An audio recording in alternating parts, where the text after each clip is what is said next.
Welcome to No Movies in Hell. I'm Chris Geiger. I'm LaClaw Scott, and today we are reviewing In the Line of Duty Part 3.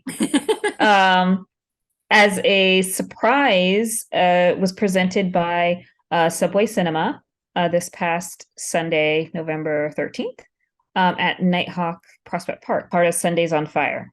Yes. So Sundays on Fire is a series. Every month they do one showing of a Hong Kong cinema that they get a print of. It's something that is usually not available in the US. And this is one of LaCroix's favorite things. And I've only been to two of them, but one of them was this past weekend. And this In the Line of Duty is a series. Yes. The guy who runs it and hosts it always gives some really great trivia background of whatever movie he's showing, which is awesome because it seems like he has a very deep knowledge of this subject. Apparently, Michelle Yeoh was in Line of Duty 1 and 2, not listed as Michelle Yeoh, but as her maiden name. Then she got married and she stopped, I guess, acting briefly because she got married. And Yes. so the new person took on, like, there's a new female lead for In the Line of Duty 3. Apparently Michelle Yeoh came back for In the Line of Duty 4, 5, and however many more there were. But this woman, Cynthia Khan. yes, Cynthia Khan was only in this one, but she has other movies that she's been in, of course, and then she has right now recently been starring in TV shows over there. So I thought it was very fun. I liked it a lot. It was filmed in the 80s, 1988. Yep. There were a lot of, like, everyone had 1988 clothes. Yes. Like, there were a lot of white blazers. It reminded me very much of Miami Vice. Oh, yes, definitely. Bigger, kind of oversized blazers in the lighter colors. The hairstyles were very 80s. The plot of the movie had some challenges. Yes. But it was the action scenes were all very over the top. They were very fun. It was just a fun movie to watch. What did you think? I never heard of the film, so it was great to have like that background leading up. I do feel like these film in the like late 80s, early 90s definitely capitalized off of the kind of like the cop culture Miami Vice that was very popular at the time. So even, you know, in international cinema, you see the impact, but like being a woman on the work, you know, on like the police force, incompetent higher ups in like the force, you know, the bureaucracy and like trying to do the right thing. But then with this one, it was interesting because you saw a female villain and you saw like a jewelry heist. And I just thought that it was hilariously like meticulous in terms of like what they did and how, you know, how they did it. And it was so 80s, like over the top glamour, because it was like the robbery was set at a fashion show. A lot of tension between the Hong Kong police force and like the Japanese like designer and like one of the antagonists, and the fight scenes were incredible. Like I was just thinking, why is she wearing white? Why? And then like as like the, you know, the final battle and like she's getting all dirty and like crazy things are happening and I'm just like, you are wearing literally all white and like it is now brown. And you have taken down every single person and like everything, you know, has gone at you. Man, the last showdown with the last villain was just hilarious. It was, and it ended so abruptly.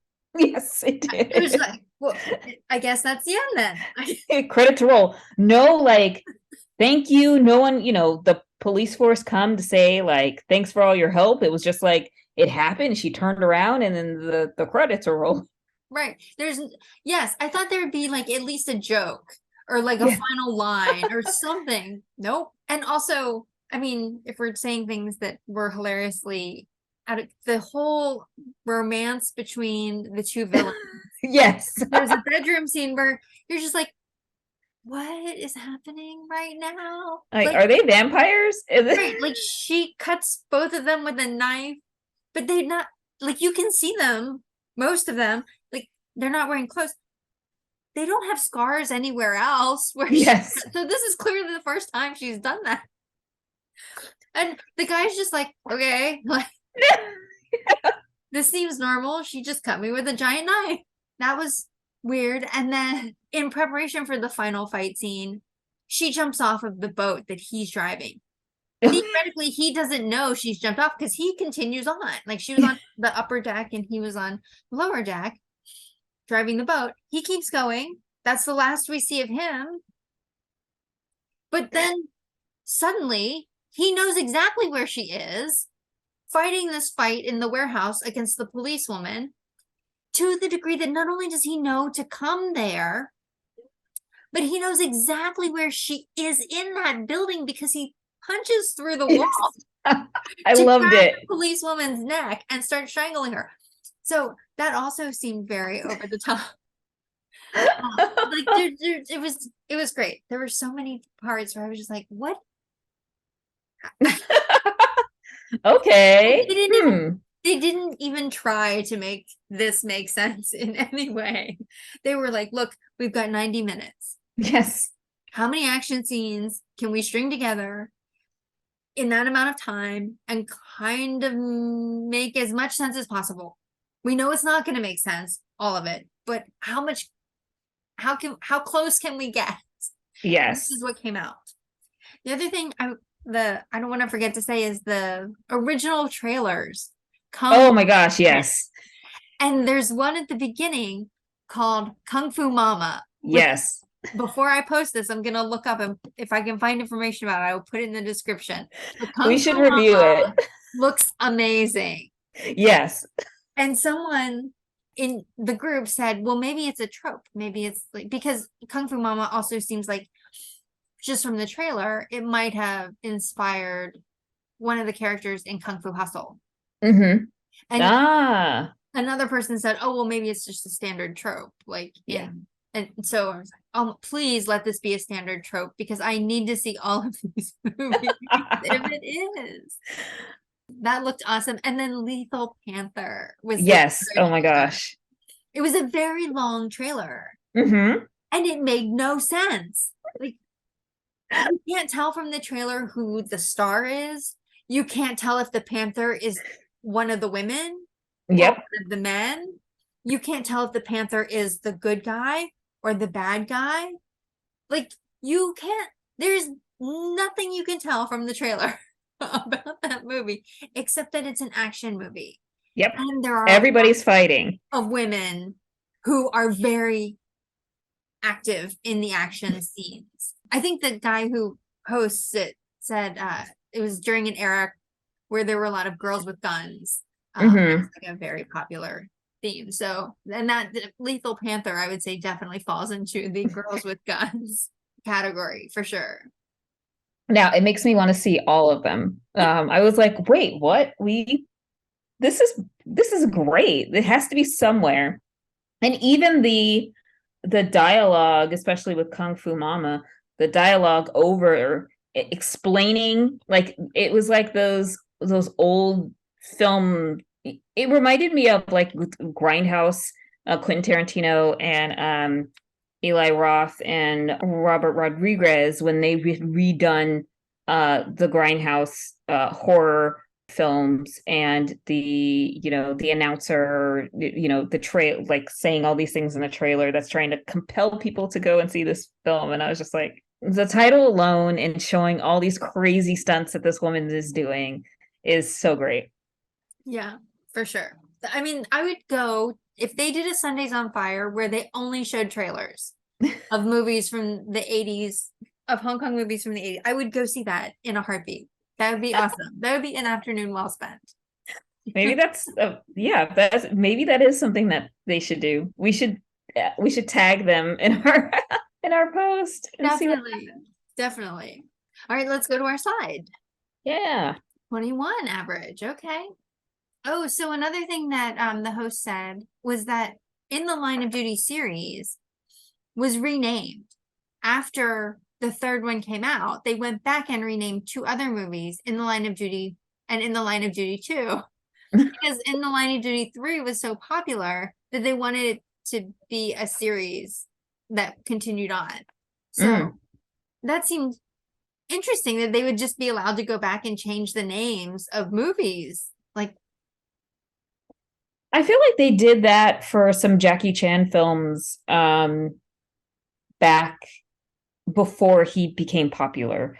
Or I'm sorry, once he got popular, then going back to change the film titles once he became popular. So like the Police Story 1, 2, and then 3, and then I think it changed like names, and then they had tried to go back or some other films they had went back and like changed the name of the film or took the plot of the film and applied it to a different film that like is very similar. But no, I thought overall the movie was great. Oh no, I forgot the jewelry category to give it extra kudos. I thought the hair and makeup looked great for the time. I thought it was overall it was enjoyable. yeah, this is one of those times when the rating categories don't necessarily do the overall experience justice. Mm-hmm. Right, the acting, if you include like the fight scenes as part of acting, which you should in this, it was good. And cinematography is okay. Again, there were some disjointed things that you couldn't explain through cinematography. The costumes were great, the hair and makeup was great. But again, I think it was average for a movie of that time. Like it was very sort of representative of that time. The jewelry got a 3, not necessarily because the jewelry was so great, but it was a big part of the storyline. Production quality and set were okay. I did feel like the opening scene where she's walking through the street and the older police officer with her is saying, just do the easy ones. Don't try to go crazy and solve all the crimes, or just give parking tickets and things like that. Yeah. That almost seemed like a training exercise. As if it was filmed like a training, because it just so happens that the head of the bureau is watching this happen. Like he's standing on the side when she like catches the guy and he's clapping. Yeah. How it wasn't like it was pre-planned for her to like show her skills in action. Right. It's an incredible coincidence. Unless they're, patrolling right in front of police headquarters for him to be there. So that yes, again, another question unanswered. Yeah, Raiders choice, I give it a 3 for the overall experience. I don't think I would recommend someone stream this at home if they can get all the the stuff around it, the trivia, background information. I think that really helps make it the experience that it is, and something that I would definitely recommend. I 100% agree. Yeah, story got a 2, but really, if we were doing fractions, like 1.7. Soundtrack and special effects, same. Fair. I completely agree. This is, I believe, episode 99 or Yay! So do you have anything to plug in this episode? I do not. Yeah, I don't have anything else. What about you, Chris? Do you have anything to plug? I don't. I think just looking forward to a ton of interesting things coming out. The Whale. I saw that trailer for the first time in theaters before the Fablemans. That looks really amazing. I didn't realize it was a play. Oh, I didn't realize that either. I thought it was just like only a film, not a screenplay in that way. Yeah, so I'm kind of on the watch to see if I can find the play to see it. So I'll let you know if I find anything. There's a ton of stuff that looks really good that's coming out, and some stuff that looks not great, and it's still coming out at the same time. So I don't know, but excited for the stuff that is coming out, and trying to cram it all in is going to be a challenge. Yep. But it's a high. We're gonna do it. Yes, exactly. All right. Well, thanks everyone. We'll see you next time. All right. See you. Thank you.